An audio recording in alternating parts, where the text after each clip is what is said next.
我是蕊希，花蕊的蕊，希望的希。今天你还好吗？不管你在哪儿，也无论你今天经历了什么，我的声音都会一直陪着你。听完今天的故事，祝你晚安，做个好梦。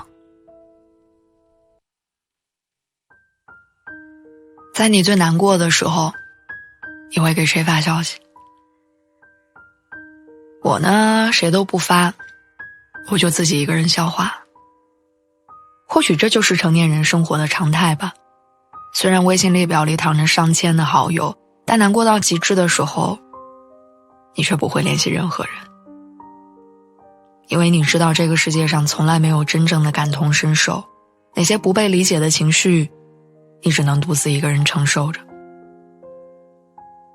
前段时间朋友父亲得病住院，他辞职回家照顾了1个多月，最后还是没能留住。而这件事直到他父亲去世1周之后，他才告诉我和其他朋友。我当时就问他，为什么你现在才说？他苦笑着回答，告诉你们有什么用呢？只会让你们替我担心。这种无能为力的事儿，我不打扰你们。没有人知道那1个月他经历了怎样的艰难跟无助，也没有人能真正理解他当时的沉默、孤独。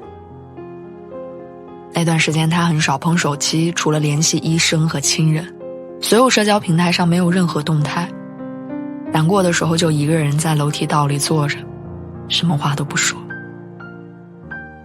他说也不是没想过给朋友打电话，但后来想想还是算了，大家都有各自生活和工作里的困难要去应付。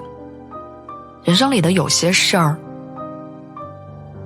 真的只能独自一个人熬过。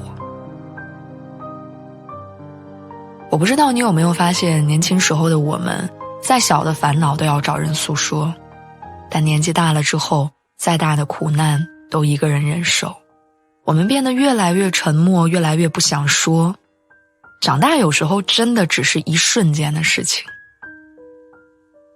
想起去年租房子的时候，遇到一个黑心的中介，一下子被骗走了半年的工资，还被房东催促3天之内必须搬走。回想那段日子，让我这20多年来经历了最难熬的时刻，一边求助无门，一边寄人篱下，每天都在胆战心惊地生活着。但是在母亲打电话过来问我近况的时候，却还是跟她说没事儿，一切都好。不知道从什么时候开始，我好像真的长大了。你也有这样的时候吧？工作不顺，被领导质疑，虽然很想解释原因，但最后还是什么都没说，接受所有的批评。跟朋友聊天，虽然他的很多观点你都不认同，但还是一句话都没有反驳，笑着听他讲完。甚至有时候明明什么都没有做，但是情绪却莫名低落，不想说话，不想看手机，不想见任何人。别人问起你还好吗的时候，你只是摇头，不做任何解释。开心的事情懒得分享，悲伤的事儿不愿声张，一切都独自发生，独自消化。别人都说你变成熟了，但只有你自己知道，那些无人问津的晚上，你也曾经默默流泪，只是无人能懂，也无人关心。所以你慢慢学会了在沉默当中把自己的软肋打造成铠甲。